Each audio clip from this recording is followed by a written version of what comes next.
Dhaka city মানে হচ্ছে jam, আর এই জ্যামের মধ্যে সবচেয়ে বড় সমস্যা হচ্ছে কি জানেন, R15 বা কিটওয়ালা যত গাড়ি আছে, যেরকম কিট সহ দুই পাশে কিট থাকে, এই গাড়িগুলোর যে নিচ থেকে ইঞ্জিনটা হিট হয়, এই হিটের সমস্ত গরম তাপটা হচ্ছে এইখান দিয়ে দুই পাশ দিয়ে উপর দিকে আসতে থাকে।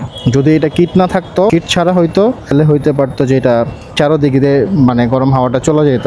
তো কিট সহ যে বাইকগুলো, এগুলো হচ্ছে আপনার এমনি কোনো প্রবলেম হয় না, এই প্রবলেমগুলো ফেস করতে হয় জ্যামে থাকলে। যখন খুব বেশি লং রাইড দেওয়া হয় বা জ্যামের মধ্যে আমাদের হচ্ছে থাইমা যখন বেশি চলতে হয়, বারবার ব্রেক ধরার কারণে থামার কারণে ইঞ্জিন বেশি ওভারহিট হয়। আর ওই ওভারহিটের যে তাপটা আসছে, সেই তাপটা হচ্ছে আপনার যে এই সাইড দিয়ে বের হয়, এই সাইড দিয়ে বের হওয়ার কারণে এটা উপর দিকে আসতে থাকে। উপর দিকে আসার কারণে রাইডারের এই বুক, শরীর, এই পাশটা, হাতের মধ্যে অনেক তাপ আর গরম লাগে হচ্ছে ইঞ্জিন থেকে যেটা আসে আর কি। এই হচ্ছে আপনার এই সমস্ত কিটালা বাইক চালানোর মেন প্রবলেম, যেটা আপনার হচ্ছে এই জ্যামের মধ্যে আমরা ফেস করি আর কি। জ্যাম ছাড়া এটা ফেস হয় না, কারণ জ্যাম ছাড়া তো বাইকটা যখন রাইডিং পজিশনে থাকে তখন আপনার হচ্ছে এই যে হয় বাতাসের কারণে এটা অন্যদিকে চলে যায়, বাট বসে থাকলে জিনিসটা উপর দিকে উঠতে থাকে। উপর দিকে যখনই উঠে তখনই আমাদের প্রবলেমটা হয়। যেমন এখন আমি ঘামতেছি ইঞ্জিনের হিটটার কারণে। আর এই সমস্ত এই জায়গাতে বেশি হইলে কি করবেন, বাইকটাকে চুপ করে এখানে অফ করে দিবেন। অফ থাকলে ইঞ্জিন হিট হবে না।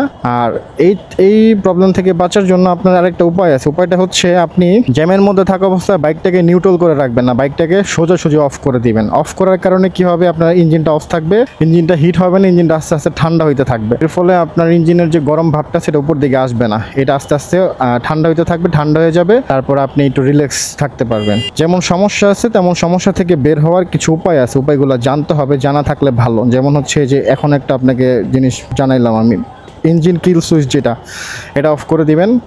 আবার যখন আপনি দেখবেন জামটা ছুটতেছে, তখন সাথে সাথে অন করে ফেলবেন। এফআই বাইকটার প্রবলেম হয় না।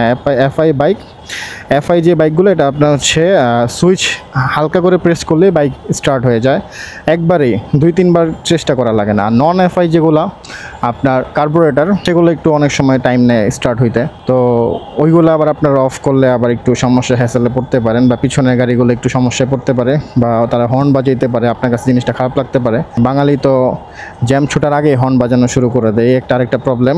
সো আশা করি বুঝতে পারছেন, যারা জ্যামে থাকবেন, ইঞ্জিনের হিট যখন ফ্লো করে উপর দিকে আসতে থাকবে, রাইডারে যখন প্রবলেম হবে বা গরম তাপ বেশি লাগবে, তখন ইঞ্জিন কিল সুইচটা অফ করে দেবেন, ইঞ্জিনটা অফ হয়ে যাবে, আপনার বাইকটা ঠান্ডা হওয়া শুরু হবে, ইঞ্জিন থেকে গরম কোনো আর হাওয়া উপর দিকে আসবে না। এটা একটা ভালো সলিউশন, এটা আপনাদের কাছে ভাবলাম হয়তো শেয়ার করা ভালো, কারণ অনেকে হয়তো এটা জানে না, ওই গরমের মধ্যে বসে থাকে। আর ইদানিং বাংলাদেশের যে অবস্থা দেখেন, কিছুক্ষণ আগে এই জায়গাতে বৃষ্টি হয়েছে, আমি আটকা ছিলাম প্রায় ঘন্টাখানিক, ঝুম বৃষ্টি হয়েছে, আপনার নর্মাল কোনো বৃষ্টি হয় না, ওই যে ওইখানে পানিও জমে গেছে। আর এর মধ্যে এখন উঠছে রোদ্রের তাপ এখনই সহ্য হইতেছে না। একটু আগে খুবই ঠান্ডা ছিল জায়গাটা, এখন রোদ একদম উঠে গেছে, অনেক প্রচণ্ড রোদ, এখন পিছন থেকে গরম লাগতেছে।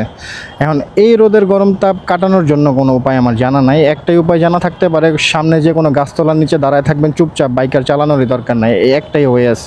আর তো চুপচাপ বাসায় চলে যাবেন, আর না তো বাইকই রাইড করবেন না, বাসা থেকে প্রাইভেট কার নিয়ে বের হবেন এসি সহকারে। বাজে কয়টা, 4:35 বাজে, 35 না 25 বাজে। ঢাকা শহরে জ্যাম মানে 10 থেকে 15 মিনিট বসে থাকতে হবে। এটা সিগন্যালের জ্যাম, ওই যে রেড হয়ে আছে সিগন্যাল, এটা গ্রিন হবে তারপর যেতে পারবো।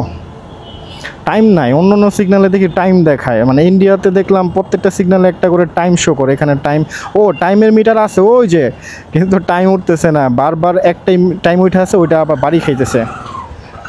দেখছেন, এই যে এখন বাইক স্টার্ট দিলাম, এখন আবার যাব সামনে। তো এই যে সামনে আসলাম না, এখন ইঞ্জিনটা স্টার্ট করে রাখতে পারেন, কারণ আপাতত ইঞ্জিনটা একটু নর্মাল হয়েছে, ঠান্ডা হয়েছে, কিন্তু আমি এখন অফ করে দিব, দরকার নাই, কারণ এমনি পিছন থেকে অনেক গরম লাগতেছে। আর ইঞ্জিনের হিটটা যখন নিচে থেকে ফ্লো করে উপরে আসে না, তখন অনেক খারাপ লাগে, মানে ঘাম টাম বের হয়ে মানে কেমন যেন লাগে। আর রোদ তো প্রচুর উঠে গেছে, একটু আগে এত বৃষ্টি ছিল, প্রচুর রোদ।